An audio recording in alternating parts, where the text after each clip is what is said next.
Hey, good evening, everyone. You are tuned into another episode of Access Granted the Pod Stream. It's your boy, Mr. Antoine, in the building. Let me check to make sure I got all of my thingamajiggies up and running. I do. Hope everybody had an amazing weekend. I want to first and foremost give a special anniversary shout out to my regular co-host, Alenia Renee. She and her husband are celebrating their anniversary today. So she's not here with me, but in her place, I have this young lady who's sitting up there sipping on that Chick-fil-A lemonade. She doesn't think we knew what was in the cup. Imani Andre is in the building with me. How you doing, sis? Hey, thank you for having me. Am I pronouncing the last name correctly? Yes, Imani Andrea. Okay, Andrea. Okay, nice. What's going on? Thank you for sitting in. I'm so good stuff. How's everything going on your end? Everything's going great. How about for you? Everything is good here. I want you to tell all of the people a little bit about yourself, what it is that you do, and why I snatched you to be my co-host for the night. Okay, a brief introduction. I am a media personality. I'm also a brand surgeon. I create opportunity and I act as a matchmaker, as well as I perform makeovers on brands and bank accounts. And I'm also a certified transformation coach. I specialize in confidence, talent, and performance. Hold up. You said bank accounts. I'm going to need you to expand on that a little bit. Tell me about that. Yes, I feel like I specialize in how to make the world your stage. So basically, how to create digital online stages, like this is one of them, and how to monetize that. Make internet money based on the brand that you have in real life. So that explains the question that you asked me earlier. So I'm gonna have to tap in with you on that to see if it's something that we can do. Absolutely. Yeah, that's nice. I like that. Anything that you can do, and I showed you. I don't have it with me now, but I showed you. The Long Island iced teas that we're selling now and everything like that. Everything that I do from this point on is just about expanding the Access Granted brand. So yeah, I definitely may have to tap in with you on some stuff. Yeah, and whenever somebody has a unique item like that, that's so easy to market because like who else has that? So it's easy to showcase that online because your competition is limited. Right. Exactly. And I'm not competing with Diddy and Ciroc and all of them yet, but that's the overall goal. I want to see my stuff in some stores, and all of that kind of stuff. I want to see my stuff advertised on TV. I want to be at the Super Bowl, And create experiences. That's what I got from your brand when you showed it to me. It seems like you're about to be creating experiences for people. So I'm always down to create joyful experiences for people as well. Nice. How long have you been dibbling and dabbling? Hey, and before you go there, shout out to my man Shepsworth Bentley. I think he's actually about to log on. He's the guy who actually brought the two of us together. So shout out to him. Oh, there he is. Shepsworth. Hey. My guy right there. That's my dude. Shout out, Shep. Thank you for tuning in, bro. But how long have you been doing that kind of stuff, Imani? I've been a freelance content creator for 7 years. So I've been doing it for 7 years, but this is the first time I'm making the brand about me. I'm normally a personal assistant to someone large. That's actually how I met Shepsworth Bentley. Nice. But now I'm taking those skills and applying it to my own brand. So this part is new. Nice. And Shep is like, I call him like the ultimate outside of the box creator of events. You know what I mean? Shep doesn't want to do like your normal, pull up and, put a couple of MCs on stage and, stuff like that. That coffee or the event that he did recently, we actually met the Coffee Club. Like, I think that has the opportunity to like really, really, really blow up. You know what I'm saying? And I wish that he could have made the case of the Mondays thing kind of work because man, on Mondays I'll be like, I'm that person that could have came out just to get that lift, but I know he's going to, shine with whatever it is that he does. So again, shout out to my man Shep. Appreciate you, bro. And let's get that DC event popping because I'm gonna come down and check that out. So Shep, as soon as you get that rolling.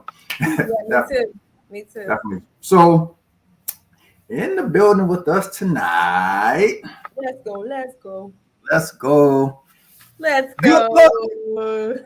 Kim. She's a real good look. Yeah, she's a real good look. She's muted right now, so we didn't hear all of that you just did. And we're not. You got to unmute. Unmute. Hey, what's Kim good? Seabrook in the building. What's up? Yes. What's going on? Oh, everything. Yes. I hated on you earlier. I'm sorry. I'm sorry for hating on you, but okay. I know it's in the sense of love at the same time. Absolutely. Oh yeah, absolutely. But when I had a chance to finally sit down and take a look at the bio, I was amazed. Like the story that I want to just like ask you a question or two, and then I'm going to sit back and just soak all of this in because I didn't realize that it was so much to what you do and so much of the story behind you. But first and foremost, before we even get into that, tell us a little bit about Kim Seabrook, who you are, where you're from, et cetera, et cetera, et cetera. So yes, Kim Seabrook, also known as GoodLook Seabrook. Good luck. Yes. I need to get shirts with that on there. I need a T-shirt that says "Good luck." That's next. Yes, I just did the logo. So yeah, I revamped the logo. But anyway, Kim GoodLook Seabrook, poet. I'm from the Bronx, motivational speaker. I'm a mentor those on the spectrum. I also mentor our kids and our teens in the community as well. What else? I have a Smacked Off CMOS business. I do herbal products, herbal body butters. I have the Good Looking Books Corporation, where it's a publishing agency. I help other people bring their books to life. In addition to, I provide creative writing workshops under that brand as well. There's just a lot to me. So like we could talk. We got time. She's doing more than even I thought she was doing at this point. Yes. That's incredible. That's what's up. So I really want to get to know like the story of Kim that kind of inspired you, because you've talked about some of the issues that you've gone through in the past, and feel free to be as transparent as you wish to be, but of course we respect anything that you choose not to to expound on. But just talk a little bit about your story, coming up in the Bronx. Yes. And some of the things that you may have gone through that have kind of led to this aura of the good look that we have now. Absolutely. So yes, born and raised in the boogie down Bronx. Shout out to my Bronxites. I love it. It wasn't for the Bronx. It's going on, right? But so there's so much to it. Growing up, in the 80s, crack era. All of our parents were on drugs, so including my mother, and I say this lightly. I say this with the utmost respect. I love my mom. She's been clean for years, but it's just what it was. It was an epidemic, what they did to our community. And my mom, unfortunately, was a victim of what transpired. However, she's a survivor and she came through it, and she's been doing amazing. And I love her. She's in her 70s now and looking awesome. But yeah, then also dad as well is really close to my biological father growing up. And then when I turned about 12 years old, he met a woman, decided to move on with, not having me in his life. However, as I grew older, I kind of understood that it was more, I think, of protecting me because she was very abusive to him. So I think he just didn't want to, or the universe, whether it was him, the universe, however it worked out, it was more of my protection. However, I still miss him. Like if he was to call me today, I would still open my arms and give him love and my hugs and everything like that. So I pray that he is well and everything is okay. Then in the midst of me being 12 going into 13 years old, my mother gets involved with another man, and his name is Clive Seabrook, who passed away on Christmas of 2008. In the beginning of that, I was missing my dad, not understanding what's going on. You know, you think it's yourself at that time. Why doesn't my father love me? We together, we was close. Like, where are you? Who is this man that just came in the picture? Not to mention my mother had several different other men. And we've had this conversation. This isn't like where I'm talking bad about my mother, because it's not. It's just the reality. So who is this man? I don't know. You know, he asked to adopt me, which is how I got the last name Seabrook, from Clive Seabrook.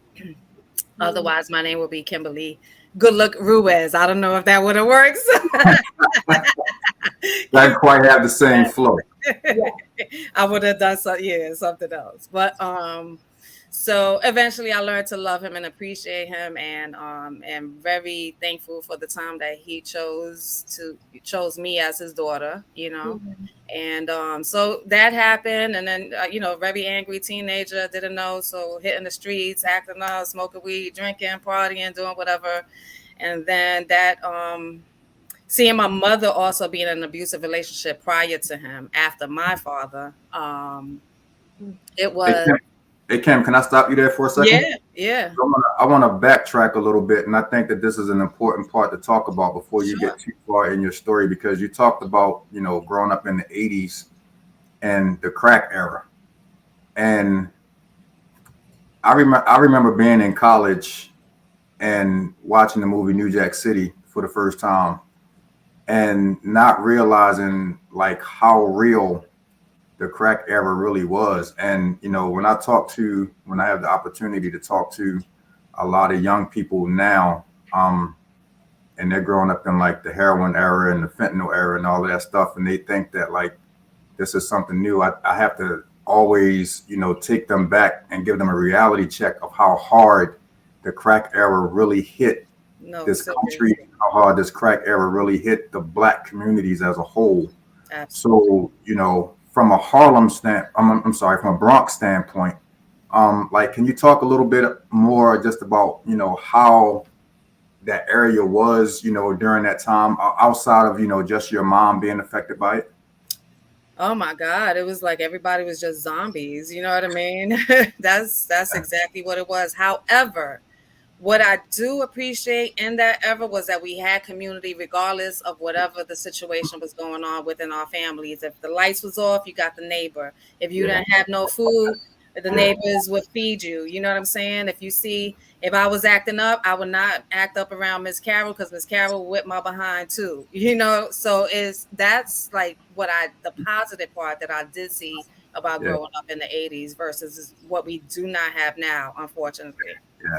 So yeah, a lot of zombies. But then you got the guys hustling and making the money. It was like, you got this part, I see, this is how you got to do it to look like, if you want to get money and you want to get the girls, you want to have the cars, then you got to sell drugs. Or if you going through some things and you don't know what to do, you know, let me get involved with the negative side of what's going on, which was crack, drugs, alcohol, and all that stuff.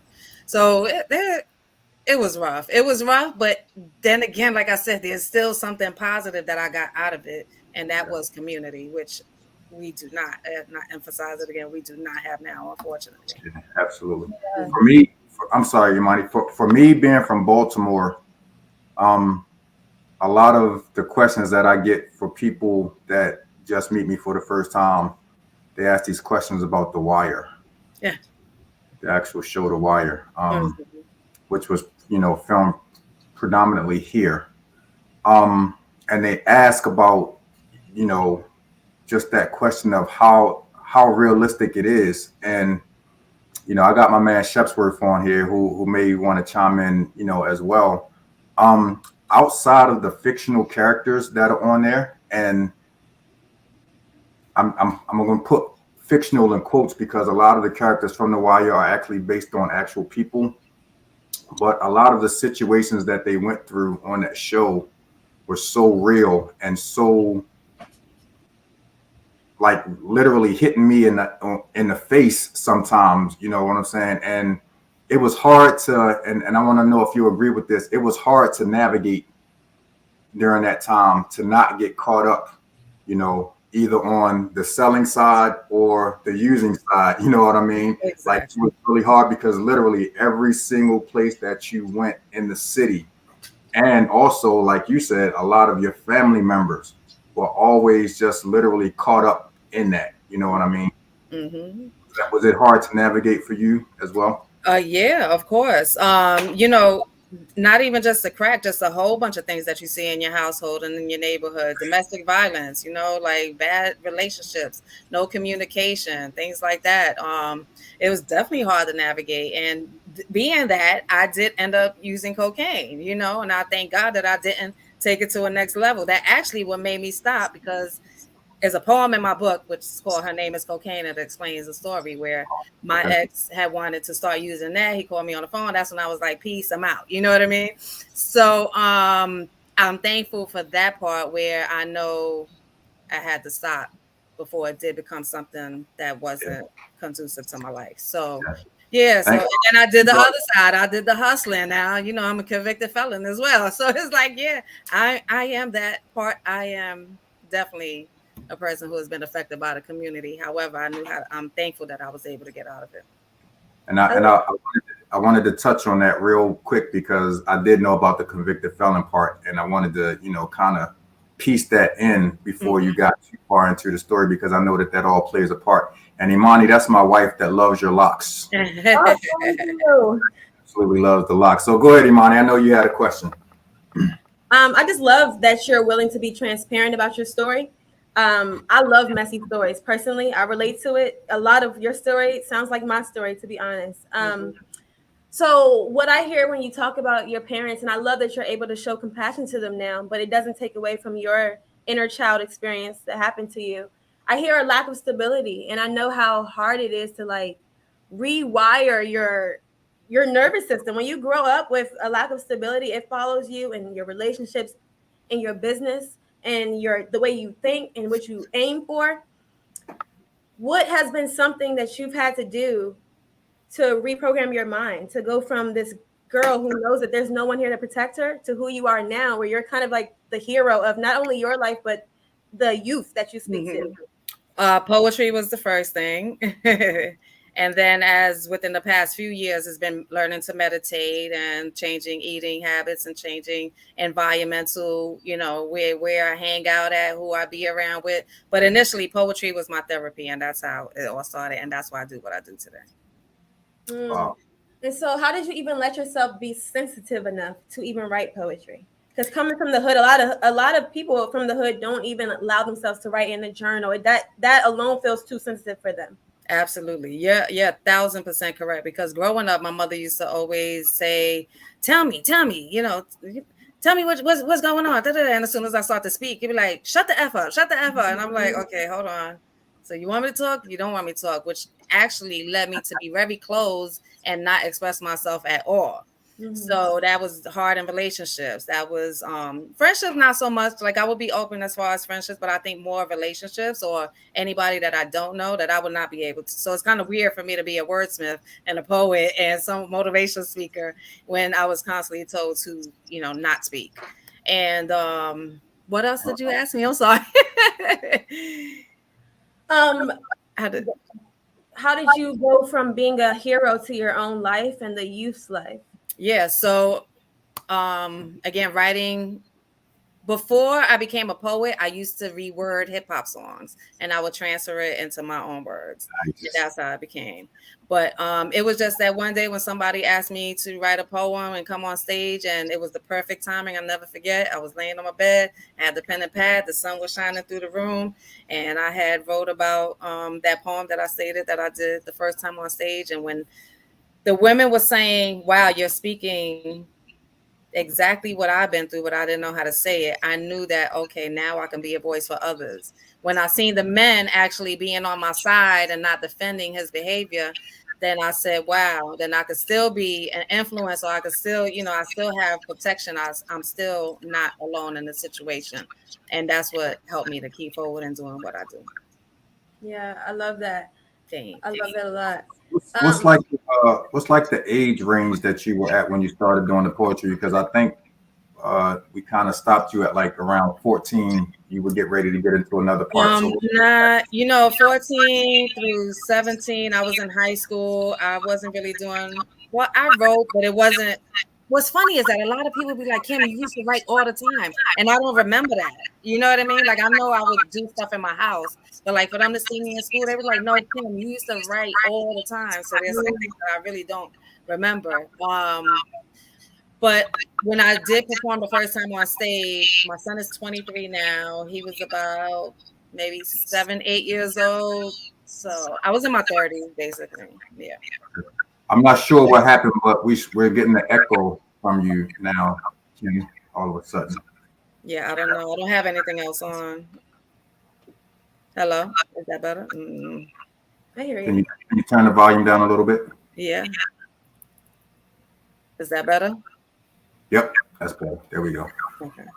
Yeah, so an interesting I guess like transformation because you're going through your teen years, you're going through all of these different things, and you really that whole being told to shut up thing, man, that really, because I've heard so many stories about that. You know what I mean? Your parents are the ones that always tell you to express yourself, to get it out there, and then when you try, there's always that moment of shut up. Mm-hmm. Stay in a child's place. We don't want to hear you right now. Get out of the room.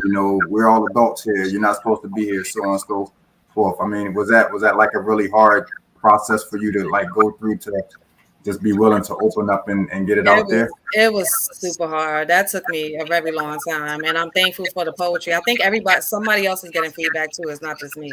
I don't know what's going on, but it was definitely difficult, and I'm just thankful that I'm way past that. If you want to ask me a question, it's gonna be honest and upfront. So just make sure y'all ready for that. But I've always been like that. It was just more of my personal stuff or my personal feelings that I couldn't express. I'm sorry. Go ahead, Imani. I just wanted to try to kill the feedback. Okay. So I just want to know what statement do you feel like your life leaves behind, or as a motivational speaker, like what's your statement that you give out? My statement really is just to keep pursuing everything that you believe in, no matter what your past was, like you and manifesting. Like there's just so much that I really say. Like manifesting is true. Your past doesn't define who you are today, but I also want you to dig deep into your past so that you could take care of who you are today. You know what I mean? So. How hard is that for you though? When you know what I mean? Like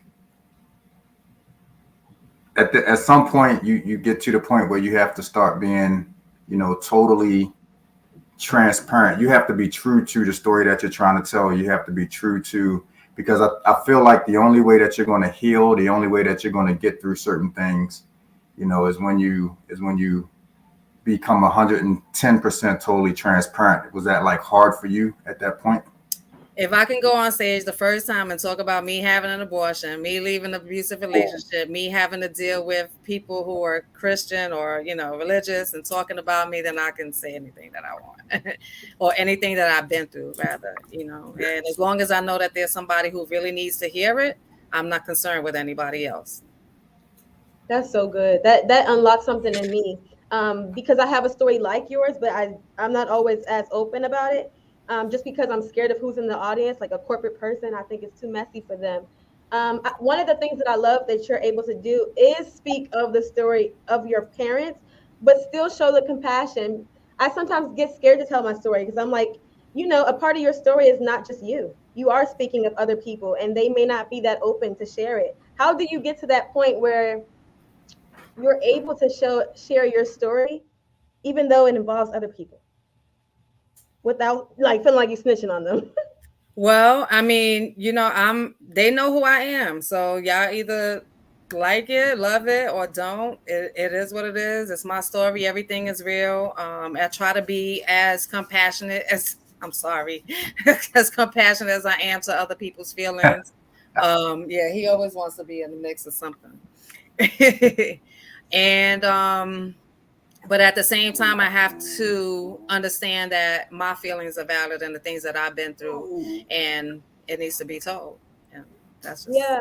What's one of the biggest accomplishments that your inner 16 years old sees in you now? Like she's so proud that you were able to do this now.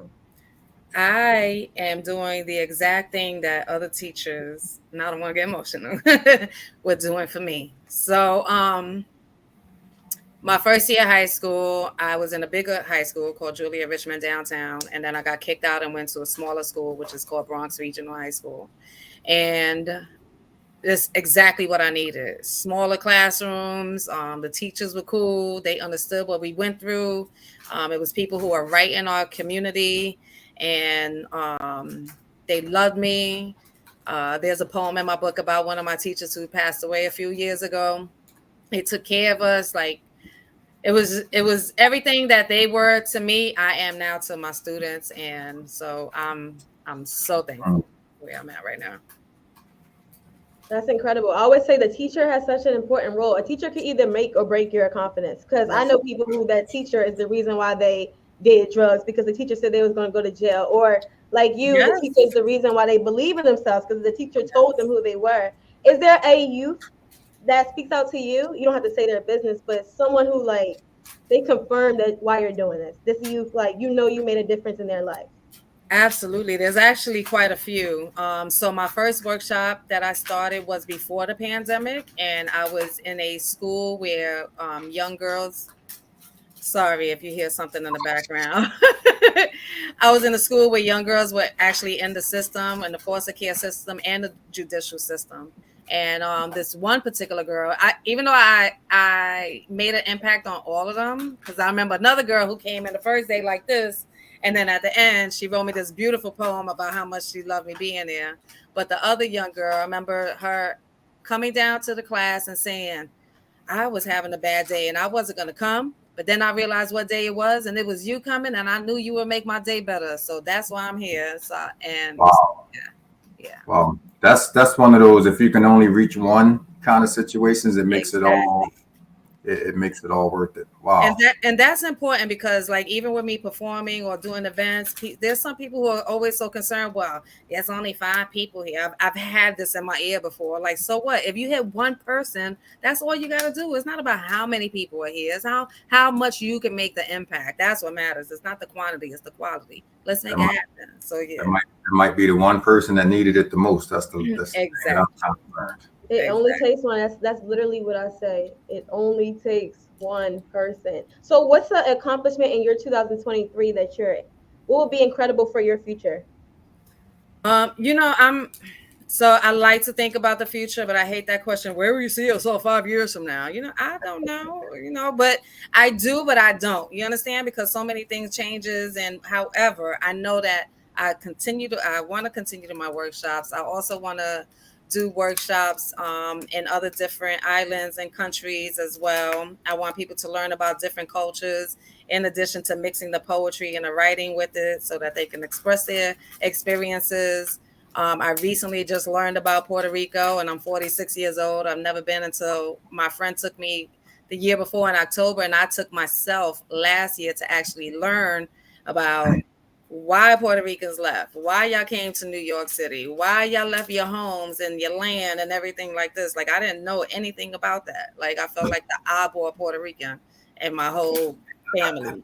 But what's funny is that there's so many people who are really just like me. You know what I mean? So I've always been more in tune and connected to Black than being Puerto Rican, to be honest with you. And so I learned that, and now I want to provide that same experience to other people. Wow. So yeah. I was in Puerto Rico like 2.5, 3 years ago. I want to say it was New Year's. We went on a cruise. We were on the New Year's Eve cruise. And I want to say it was New Year's 2001. I mean 2021. Yeah, because we were like a year into the pandemic at that time. And we pulled into Puerto Rico, and we had a chance to get off the ship and go and look around and visit some of the city. And there's this strip in Puerto Rico. I can't remember what it's called, but they have all of the United States president statues up on the strip. and at the time, and this was not too long after that storm had came through and totally knocked out pretty much like half of Puerto Rico. And they were in the process of getting the Obama statue ready to be put up, but Trump was president at this time. And I remember asking the guy, like, yo, where's the Donald Trump statue going to go? And he said, they're not putting no Donald Trump statue up here, because if somebody did, they would hook it onto the back of a pickup truck and just move it and throw it in the ocean somewhere, because that was at the time when, of course, Trump had came through on a helicopter and he was just throwing toilet paper and paper towels. They hated Trump down there. That was one of the places. Well, there's so much with Puerto Rico that even as much as I love the island and beautiful and the culture, there's a lot of things, but there's a lot of also other things that don't work with me and who I am. Christopher Columbus has a huge statue there. That's one. Why? I don't know. So nobody put that on nobody's truck because it's still there. Also with the Black and not understanding, it's just really like a lot. So I don't want to get deep into it, but we're more divided for some reason than we need to be. You know what I mean? I know where you're going. Yeah. So Kim, I want to go back to the fact that you were in a domestic violent relationship. Mm-hmm. What is your thoughts on love now? Oh, I believe in love. It's out there. I'm single, but I love it. But I'm okay right now. So yeah, that was a very long time ago. So, it took me a while to understand that, that was his problems, So you can deny this question if you want to, but do you know about the Krishan and Blueface relationship? I see it. I don't know about it. I don't know them to know it. I know what they put on social media. What do you ever speak to like youth in domestic violence relationships now? Well, some of my teens I think are probably going through that. I don't know if they haven't said it like in full detail, but yeah. And I have previously. Mm-hmm. I don't know if people ever ask you this, but when a woman has like a strong personality, or she's normally a leader, and then they find out she's been in a domestic violent relationship, they were like, how did you stay in that? Do people ever ask you that? Or that's a normal question. Like, what? Or even realizing what I've been through. Like, you, what? Like, yeah, me. So, you are a product of your environment. If you choose to stay in that mindset, then you will continue. I was a product of my environment. That's what I seen at home. That's what I thought was normal. I also thought, I can change him, or I feel bad for his situation. And, it's a whole bunch of things that go on in the abusive relationship. Doesn't mean I'm weak. I actually was very, very strong because I chose to stay because I was trying to help him. Not that I felt less about me, but in a sense, you do feel less about you because you should be helping yourself first, Was there ever a time when you felt like it was you, where you were like, you were, I guess, like the cause of whatever it was that was going on during that time, and kind of like blaming yourself, like, you know what I mean? I don't think so. I really don't think that I ever blame myself. I blame myself for staying in that situation, but I don't think I was ever the reason, because I go back and, like not now, I don't, but going back, if you think about it, when it happened, why it happened, like I know it wasn't me, like, so yeah, it's insecurities, childhood trauma that they went through, so there's not even no animosity. It is what it is, and I pray that they are in a better situation than they were.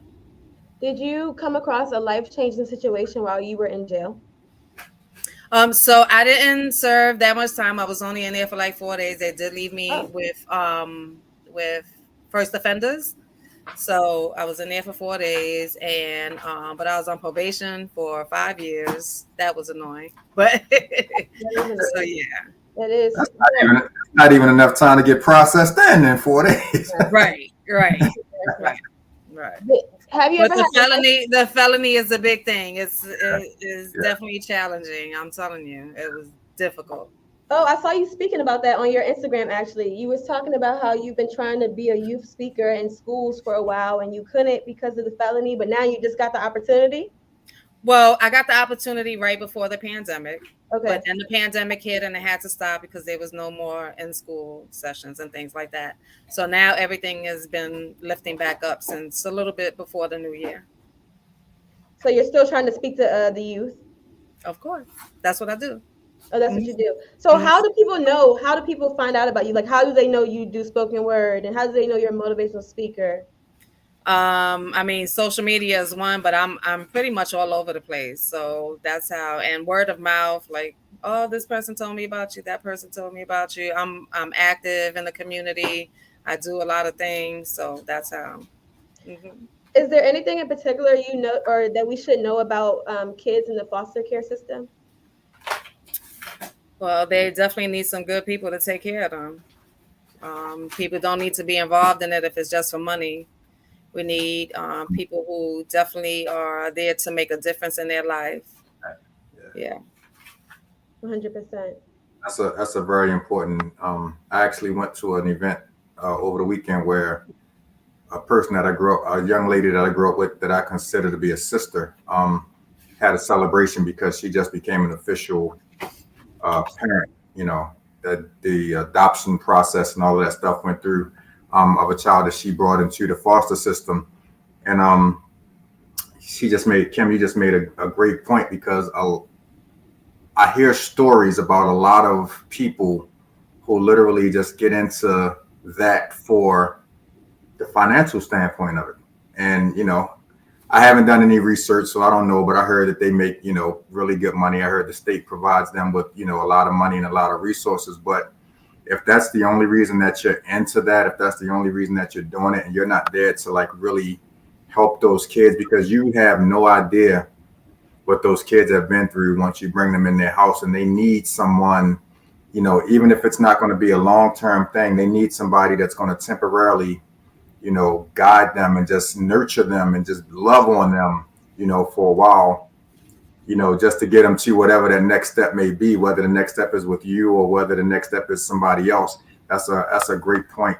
Like it's Exactly. In one of my recent classes, one of the girls, she's not in the foster care system, but she did say her dad said her opinion doesn't matter. And we need people to let kids talk, voice their opinions, and discuss what's going on naturally and not shut them down. That's why they love my class because it's an open space. Let them be free to talk about it, write about it. And if you don't feel like writing about it, we just keep talking. So, Oh, no. I love that. Can you tell us more about the class? Yeah, so right now I'm actually using my book Memory Lane as the curriculum. Okay. And in that book, again, it's stories of poems, but after the poem, it has a page where the reader actually becomes a writer. So there's a question there, and you can respond to it however you want, no judgment, because it's your book. You're going to write whatever you want.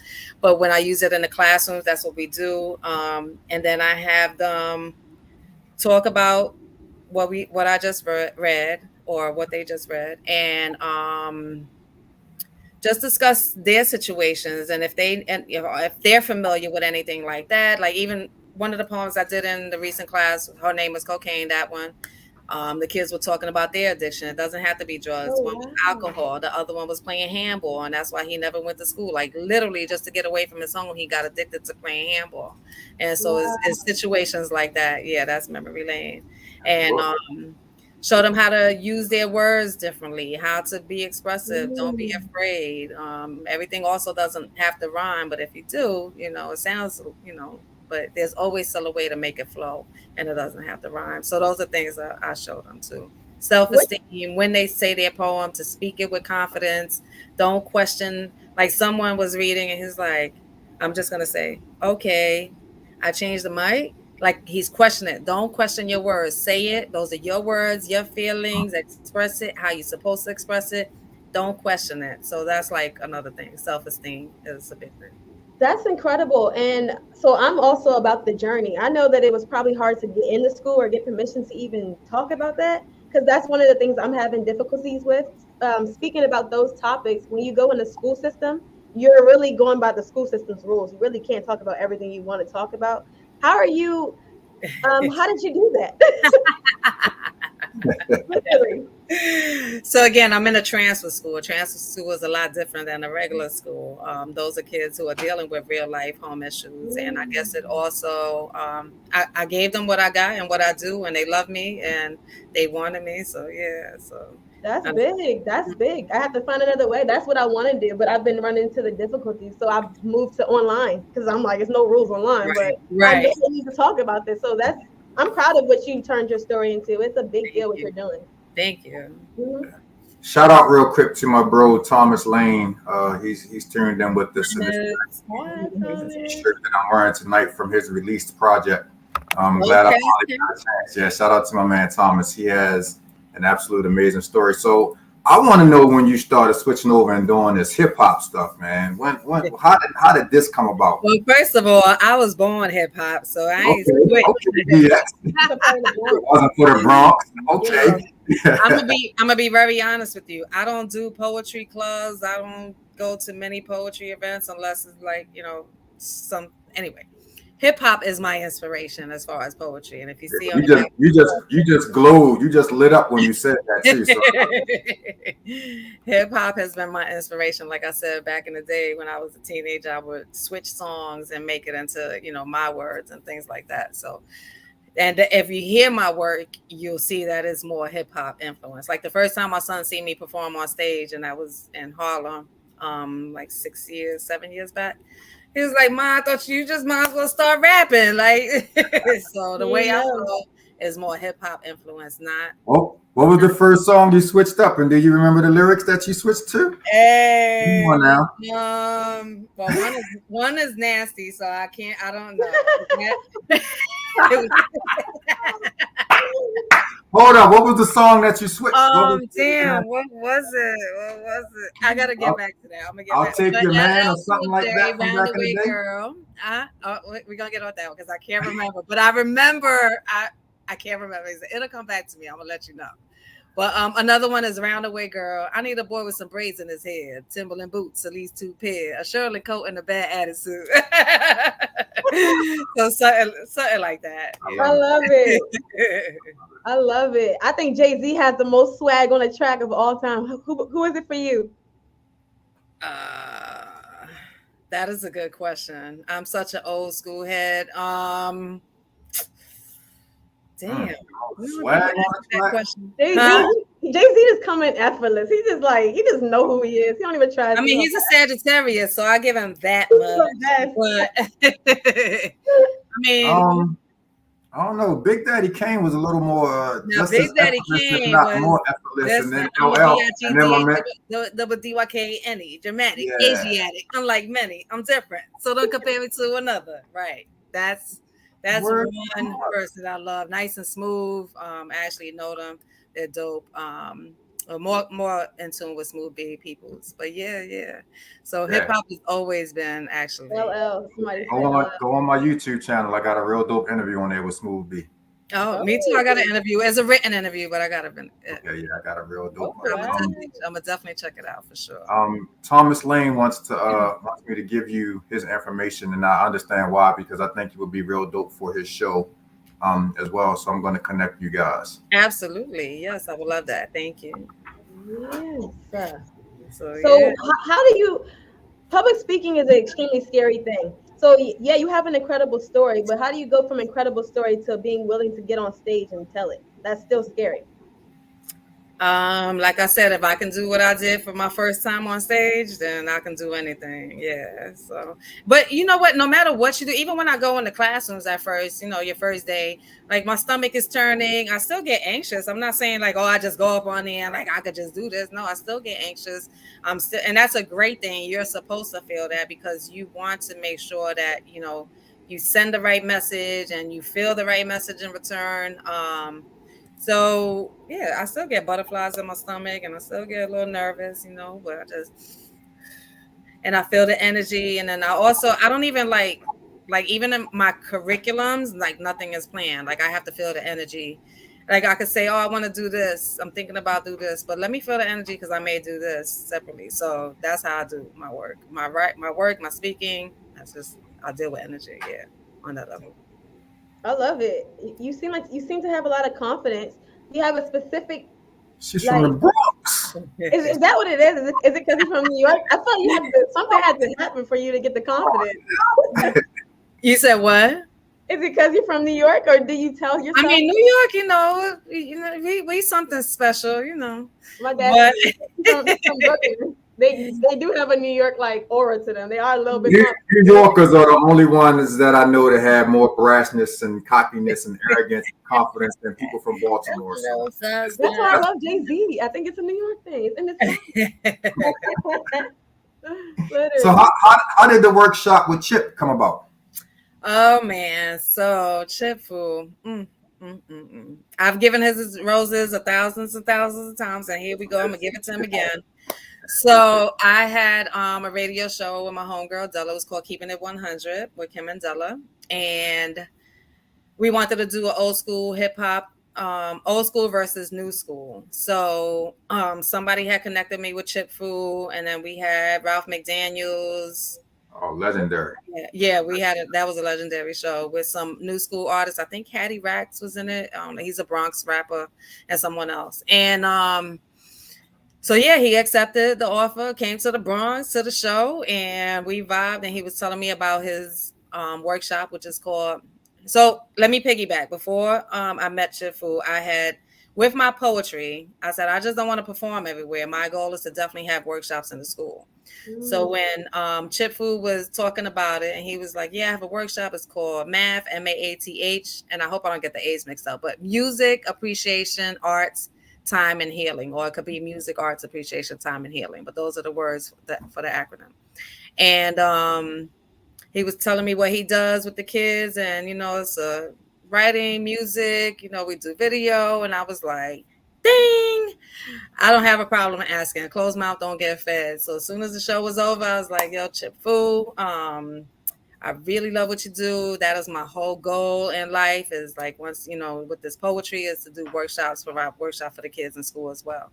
I said, "If you ever have an opportunity for me to come in and work, let me know. I'm available." He says, "Okay, sis, say no more." It may have not been that week or whatever, but he did reach out to me and said, "Kim, I have an opportunity. Come on in and let's see what you do." So that's exactly what happened. I was able to work for him.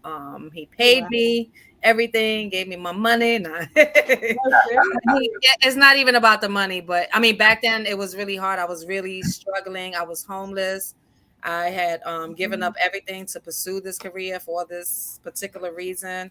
So I say that because I did so much stuff for free like that first year, and he just gave me the opportunity and welcomed me with open arms and loved me. And yeah, and that's how he was my mentor. Now he's actually my brother.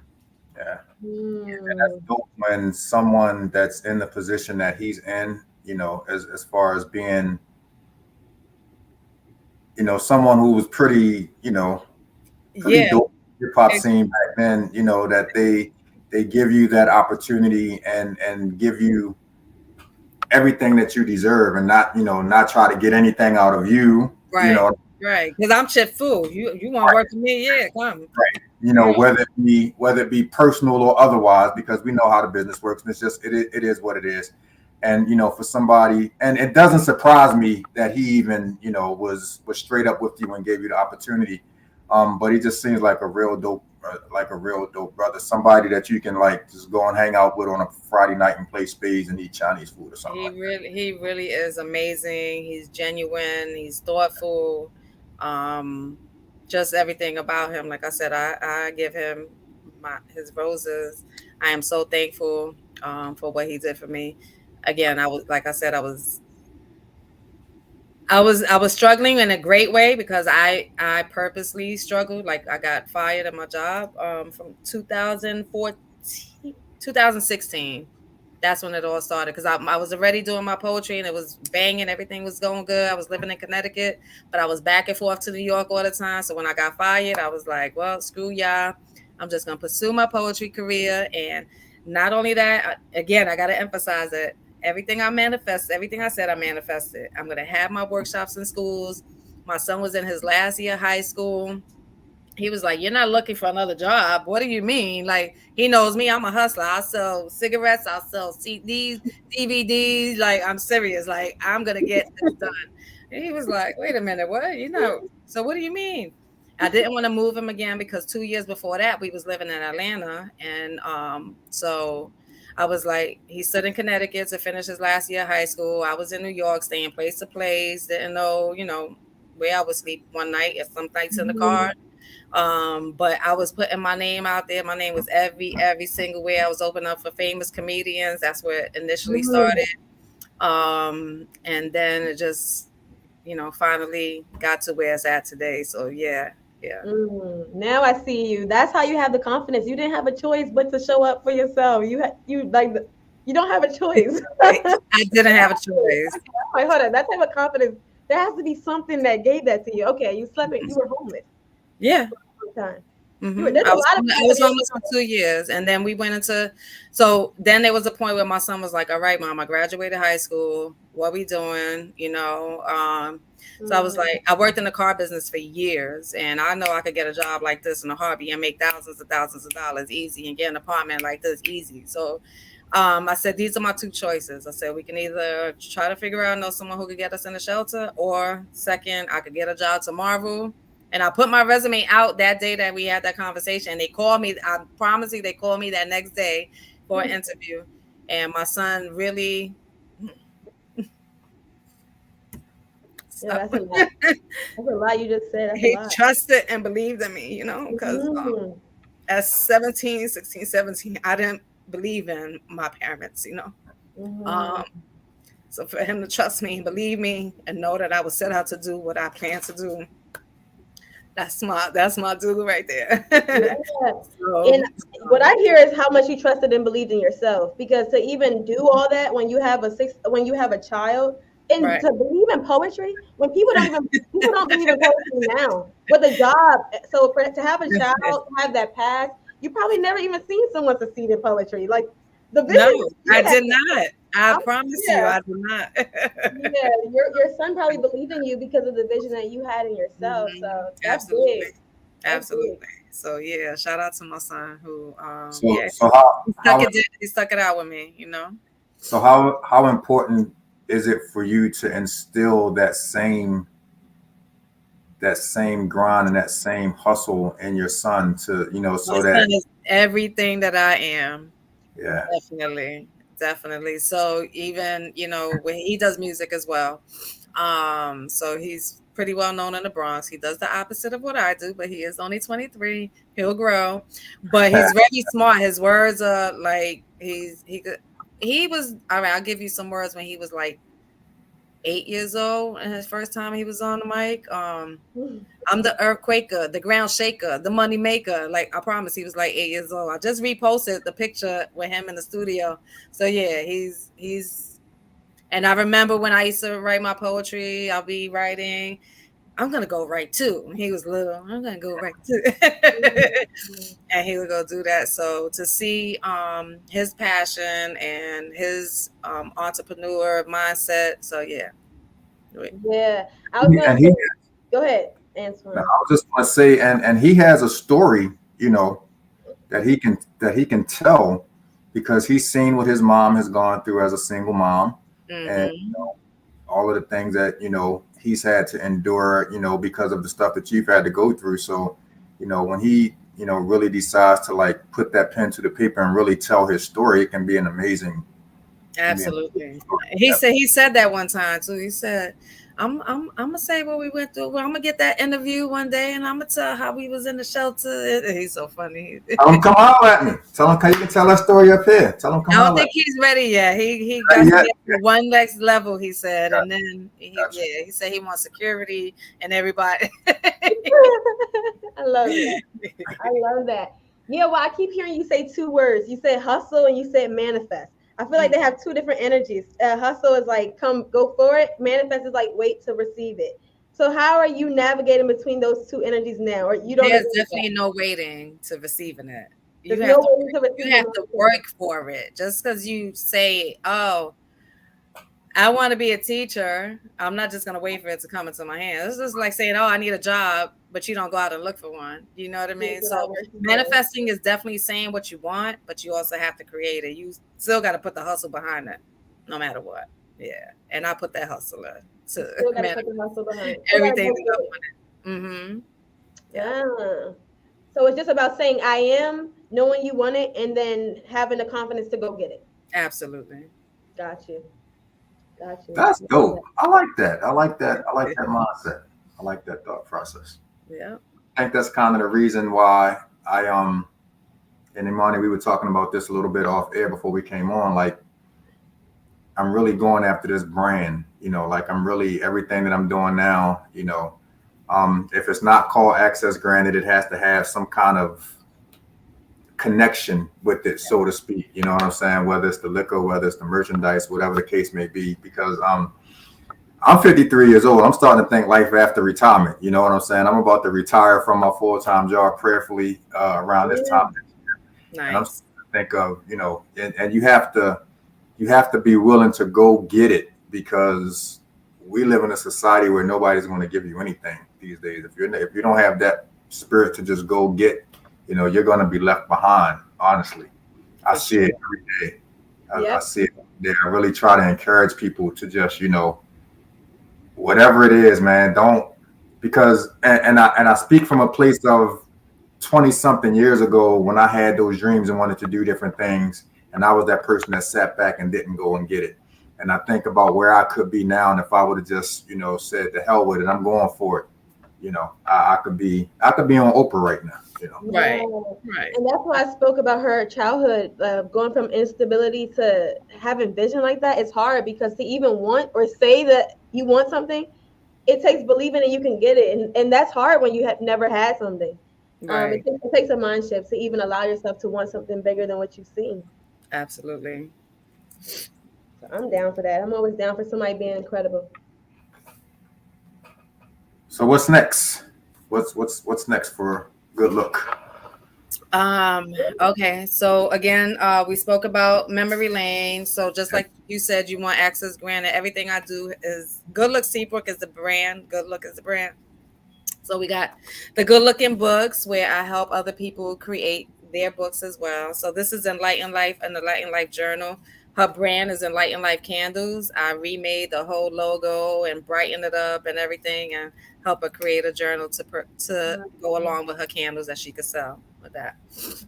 And I have a friend, her name is MC Heaven, and her book is called Heaven's Hope for the Grieving Heart. Just again, a journal, just this one. Mm. And she recently lost her parents, both of them, like 1 year after the other. So um then she has something else. They both have something else coming up. So yeah, the publishing agency, more workshops. I want to have the opportunity to have my workshops. Like I said, I'll be in one state or in one country and have somebody else doing my workshop at another school. Wow. So Yeah, I want to give other people opportunities. It's not just about me. I don't want to, I can't be in 10 different spaces because I'm going to have my workshop in 10 different spaces at the same time. So I'll make sure that I have people to also do the same that's thing. crazy. Baltimore needs you. Baltimore needs that workshop so bad.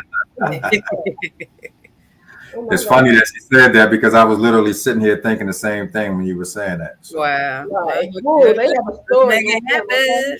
Yeah. I Mm. mean, we can definitely connect, offline and talk about, you Yeah. know, Yeah. any of the logistics that we have to figure out on this end to make Yeah. that. We And I Right. would definitely love to go into some foster care around here. So if you needed somebody in Baltimore, I would love to partner with you on that mission. Absolutely. Yeah, Absolutely. Yeah. that's cool. And then what else? The Good Looking Travel, the travel agency company that I just signed on to do because I want to, again, travel with the workshop. So that would definitely help a whole lot. What else? I still have my other brand, which is Smacked Off Seamoss. That's the only brand that doesn't have Good Look in it. But yeah, because my friend was like, one day I was talking about what the Seamoss was doing. She was like, let me find out you Yeah. smacked off Seamoss. Hold on. Oh yeah, your CMOS. I did see that. And then I was like, that's the name. I'll pay you 5 years down the road. Look. Listen. So I just ran with that. That's what that is. Okay, Sorry. so here's my question. I'm not gonna beat around the bush, because I'm a hip hop head, so I gotta ask, when's the album dropping? Come on, stop playing. When's the album? So what's funny is before the book, I have Memory Lane, which is a CD. It's out on all platforms. Whoa. So there's a producer, shout out to Lex Boogie, who is in Atlanta. He did the beats, but it's not what I wanted. It was done so fast because I had this huge um speaking engagement that I was going to, and I knew that I needed something to make some money. I was like, I need to make some money off of this one. So I put this together in like 1 week. Like I recorded stuff off the phone. Like he just put it together with his beats. Yeah, so you can find Memory Lane everywhere. You found it? Yeah. That's what's up. Yeah, guess what I'm gonna be listening to tomorrow as I'm driving in. Yeah. So it wasn't done 100. Everybody loves it, but I'm my worst critic. You know how that goes, right? Yeah. So that's why I did the book, to revamp the memory lane and what I wanted to create. So you really don't practice for your speaking gigs? You just show up and just do it. Well, there was only one that I did right.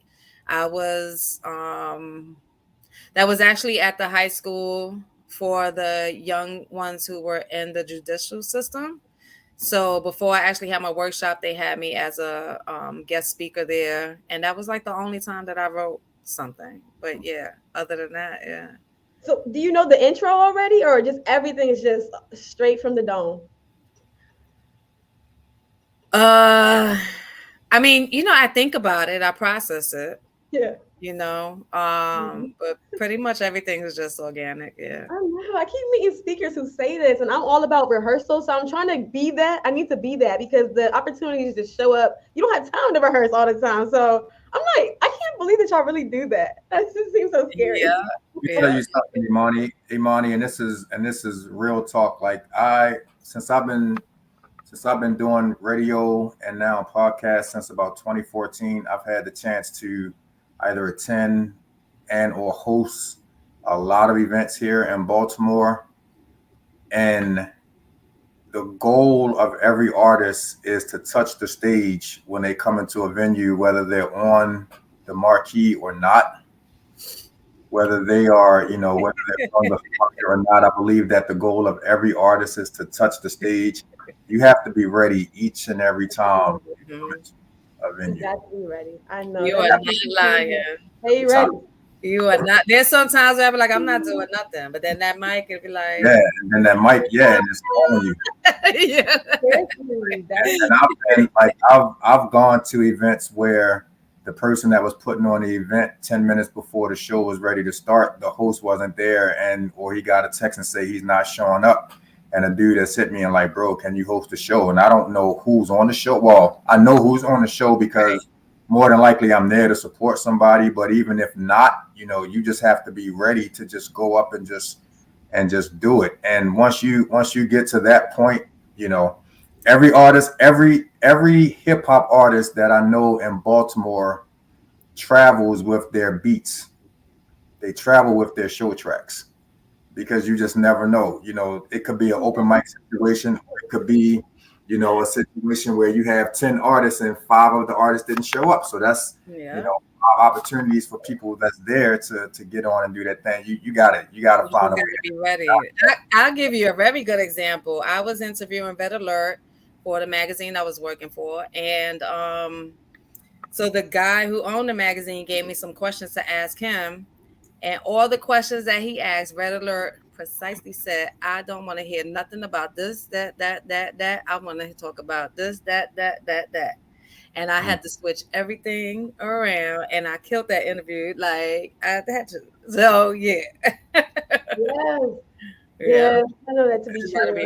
Agrees with us. Tell us, Shep, she got to be ready, bro. You got everywhere you gotta be ready. And I do that for the smaller ones, but when it gets bigger, I feel like you gotta know what you're saying for the bigger audiences. But they don't change, huh? It don't change. Like example, the last show that I actually hosted at a spot called 8x10, Shep was on that lineup, and we had like 2 people that didn't show, and shout out to my man Reggie Ruckus that was putting that on. I saw him literally going around asking people, yo, you got your music with you? You got your music with you? And he literally just added them to the show as we were going on. You have to always be ready because you just never know. You never know when that mic is going to be ready. You never know when that light is going to be on you. You never know when that opportunity is going to hit. But most importantly, you never know who's going to be in that audience. Absolutely.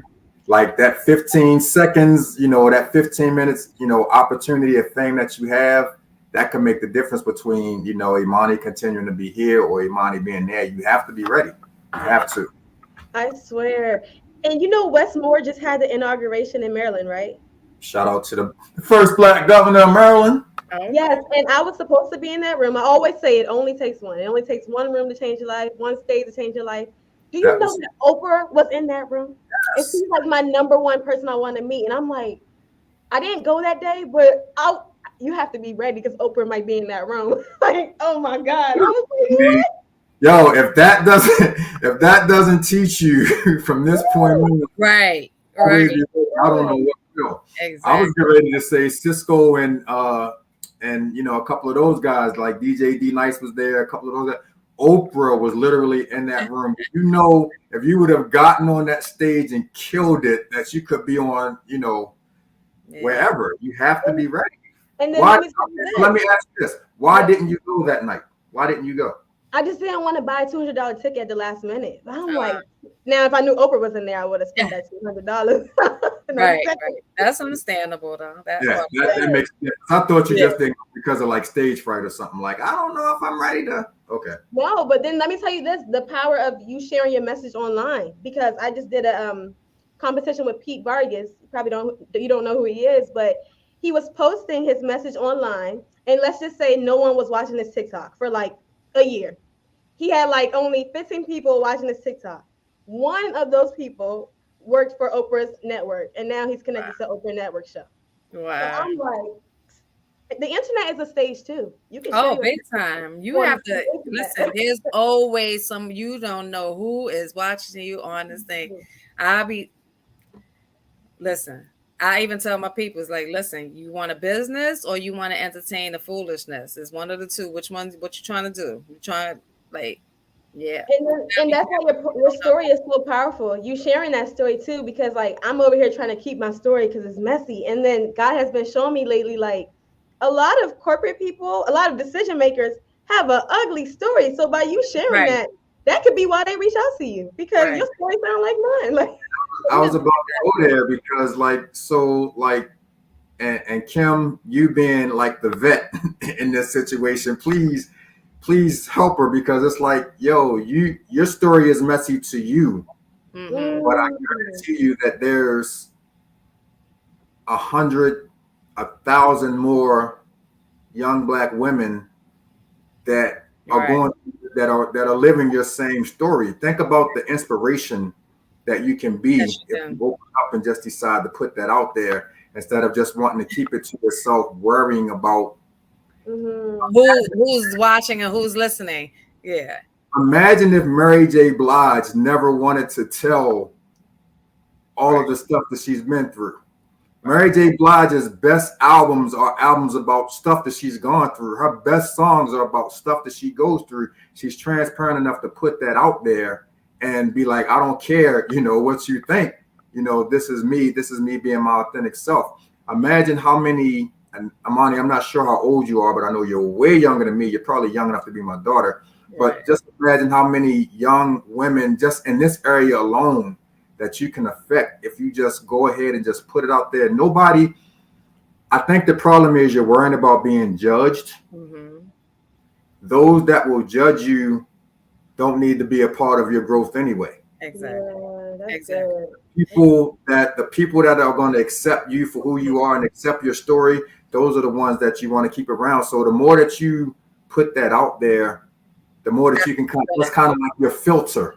Right. So that's kind of like your buffer to realize who's really rocking with you and who's not. And for those that aren't rocking with you, the hell with them. Because I got a lot of people that don't rock with me on this podcast. Exactly.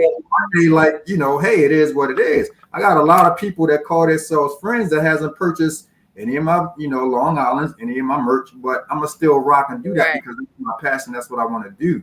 You have to Mhm. stop worrying about the So people true. that might look at you as the wrong way because first of all, you're a black. Second of all, you're a black woman, so you're always going to have people that are going to look at you negatively, just like black men do.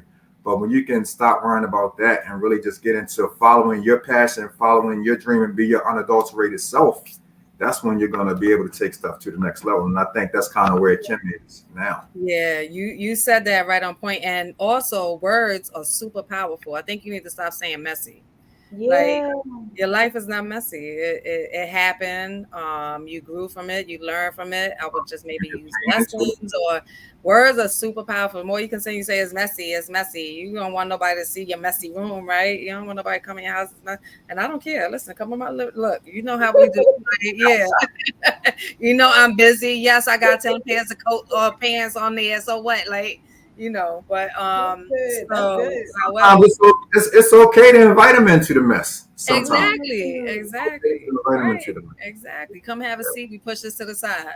I love that, So, especially because I really want to speak to the youth. So I didn't want to say a story that I felt would keep me. I thought the schools would not let me talk to them. So just mhm. you being a light and showing me that it's still possible, that's is very. You just got to be upfront when you go and speak to these administrators, whoever, principals, whoever is talking to you. Like, this is what you need. Like, you Yeah. already have all these people coming from other towns and areas teaching our kids. You need somebody like me to tell these kids the truth and what's going on. That's what you need. Like, why are you playing? Mm. Here's my proposal. This is what you need. You And need here's the funny, and here's the funny part. You're probably going to run into a principal or an administrator who's been through the same stuff that you've been through. exactly They that. just happen to be able to overcome it. You know what I mean? Yeah. So That's really big. I appreciate y'all for saying that. That's good. yeah, Mm-hmm. we gonna work on that. I'm Oh gonna yeah. work. Good. No, this is all happening intentionally. I wasn't supposed to be here. I'm the substitute Mhm. guest co-host. No Yeah. such thing as a substitute. No such thing as a Mhm. No coincidence. Right. no.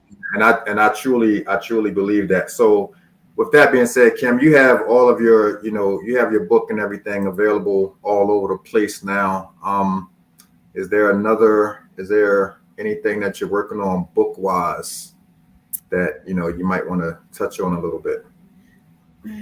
I do. I have two other books that just have to find the right illustrator. Well, I don't want to say what it all is, but one is hip hop based, and the other one is for those who are on the spectrum. So You gotta and give me more. You gotta give me more than one is hip I hop can't based. because I don't want nobody to steal my stuff. That's why. Trust me, I understand you. Yeah, like what I did is dope. So, and then it's gonna transform into a play where I'm gonna have some of my autistic clients that I work with be a part of it. Mm. So yeah, it's called Love Hip that. Hop City. I'll say that much. It's Hip Hop City. And yeah, so it's gonna be a book, gonna be music, and then we're gonna turn it into a musical as well. So that's the goal with that. And then the other book, actually, one of my autistic clients is gonna be the artist. I'm so drawn to artistic Drawing, music. everything. Mm-hmm. Okay, nice. They Yep. are gifted. They are special. Yeah. Incredible.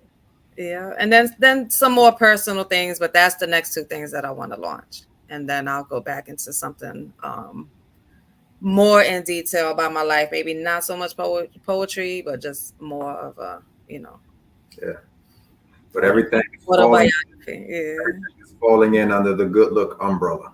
Absolutely. That's Everything is a good look. Yeah. that's what's up. That's what's up. Mhm. Imani, you got anything else? Because if not, we can and let It's been a Kim. good look having you. I'm Uh-huh. going to stay in contact. I would love to come to that play. I'm just going to keep watching what you're doing. For sure, for sure. I'll definitely keep you posted on that. Yes. Hold up. You see what she did there, though? It was a good It's a look. good look, of course. Of course. Pun intended. Yes. Fun, definitely intended. It's definitely been fun, man. Just let everybody know how they can follow you, how they can follow the Good Look movement and everything that you have going on. Absolutely. So on Instagram, it's Good Look Seabrook, just like how I got there without the Kim. Then on Facebook, take the good look out. It's Kim Seabrook. They took my good look out for whatever reason, but you can have I make money, I'm a bad bee. I don't get it. Like, but I can't have. Facebook took it out. They took it out, and I had to send them my ID to put my real name on there. So I'm Make gonna a attempt Facebook again. group. It's been a while. So, huh? Make your own Facebook group. Good look I Facebook don't group. got time for that. I know. Trust me. I don't like groups. Yeah, if I'm in it, it definitely has to be because I'm gonna make some money out of that situation. But Yeah. groups is messy. I ain't got time. I'm busy. These administrators be acting like they God's gift, and like I'm the administrator. Don't say this in here. I had to get my That's the whole That's a whole different topic for another show right there, boy. I had to get on my mother like, relax, lady. You're not getting paid, but I work this Facebook group and I can. But yeah, so Kim Seabrook on Facebook, GoodLook Seabrook on IG. I do have a TikTok. It's GoodLook Seabrook. And yeah, so and the website is goodlookseabrook.com, where you can have access to my books and to the publishing company, a Good Looking Books, and all that good stuff. Yes. Wait, what about the school that wants you to come there? Did you tell us your email? Huh? What about a school that wants to have your workshop there? Oh, go to the goodlookseabrook.com. Go to the website, yeah, and then you can book, you can contact and schedule a meeting. So that'd be the best way. Goodlookseabrook.com. Perfect. Yeah. Access granted. Access granted. I loved it. Thank you so much. The vibes, energy, everything was dope. Thank I you. appreciate it. I definitely, hey Kim, I definitely want to and we can talk, in the next couple of days or so, to see if we can possibly do something to bring the workshop here. I would love that. Love it. So we can definitely look into that. And now I'm gonna put you on the spot. You told Imani that she has to always be ready. I know you got something in your phone. All right, well, I got something on the dome. What you want? Oh, that's good.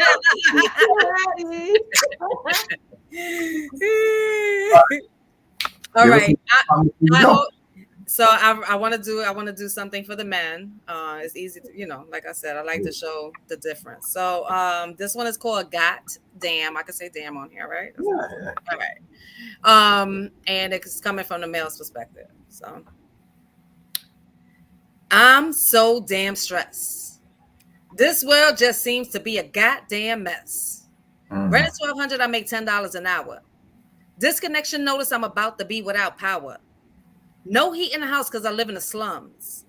Digging in my pocket, I keep coming up with crumbs. Baby mama's taking me to court, but she gets Section 8. But if I can't afford to pay, I'll be an inmate with a roommate locked up somewhere upstate. I'm just trying to increase my compensation. Trying to build the foundation, trying to work on my creation, because I'm tired of picking cotton on this goddamn plantation. Not being seen as a human, but more of an expectation. Not realizing the minority man has his limitations. I could take but so much stuff from you. I bite my tongue, do as you say, and not one time can you pat me on the back and say, you did a great job today. Then I come home to nothing but complaints. She wants to debate when all I want is a goddamn plate. Did you ask me about my day and how I'm doing? Did you know I got pulled over by the cops because I'm black while moving? Because apparently I'm a threat is what I was told. The reality is that I'm a king that was robbed of his riches and golds. Now I can't even walk down the street with a hoodie on my head to protect me from the cold. Scared of gonna get gunned down because some folks are just too damn bold. Bold enough to take my life. Take me away from my kids and my goddamn wife. I don't have the same opportunities as Bob. They don't consider my skin good enough for promotions at my job. I'm just trying to feed my family, so sometimes I might have to come up with another hustle, whether selling CDs or selling some Lucy's. I'm a man, so I gotta put in that extra muscle. Does it mean that I don't want to live? Heck no. But what I'm asking is to be left alone. Left alone to survive, to strive, to stay alive with some goddamn dignity and some goddamn. Come on, Kim. Let's go. Let's go. You were ready. I know that's right. You have inspired me in every way today. Thank you. So I'm happy I did. I'm totally mad at myself because I told you I have a segment called Acapellas and Acoustics, and I bring spoken word artists and singers and rappers up, and I should have saved that for that. But I'm gonna get you to come up on the segment and do. You can either do that, and I got a bunch. So whatever the case, but we're gonna make that happen. See, Imani, you gotta be ready. Okay. Hold on. Let me do this. No, you tried it. What you got? I like this on you, girl. No, I don't know about her.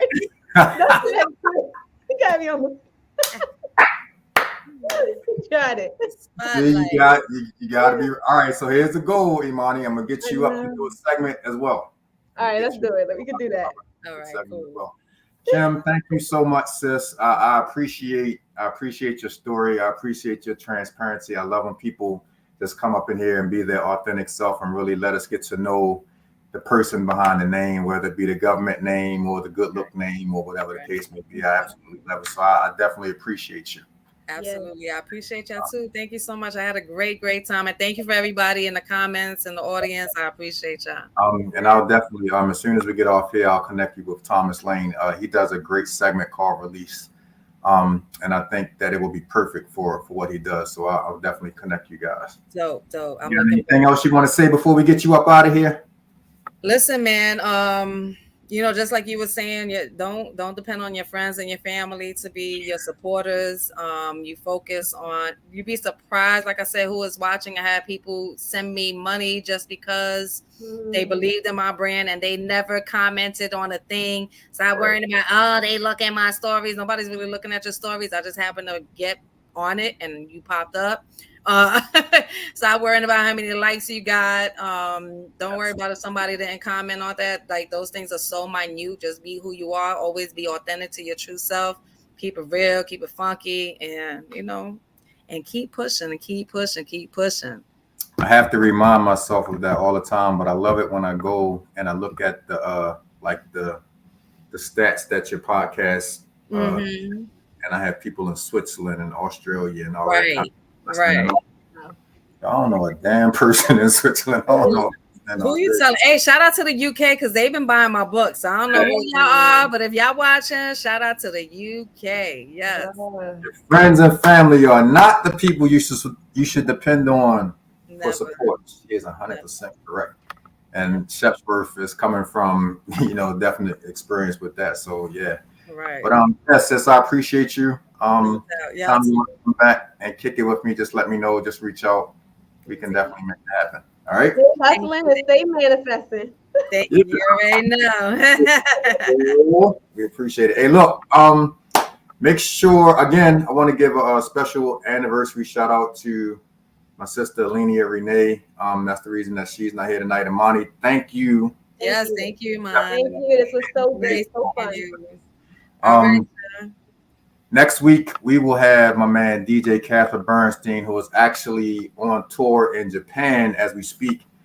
I'm looking at the pictures and all of the videos and stuff that he's sharing from all of the different cities that he's hitting over there. It's absolutely amazing. So I'm definitely looking forward to chopping it up with him next week.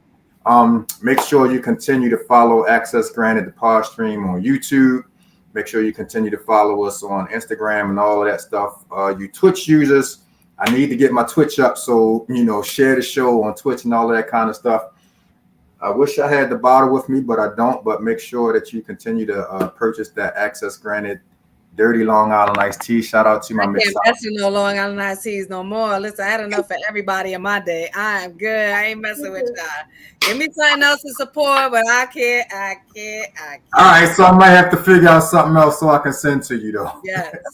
Right now, it's all about the Long Island iced teas, man. Thank you to everybody that supported. And Imani, as I was telling you earlier, we have a special flavor called Drunken Love that we're doing exclusively for Valentine's Day. Ooh. So you can either purchase the bottle for $30 or we have a $100 gift basket that we can get you. Just hit me on the inbox and we can make that happen.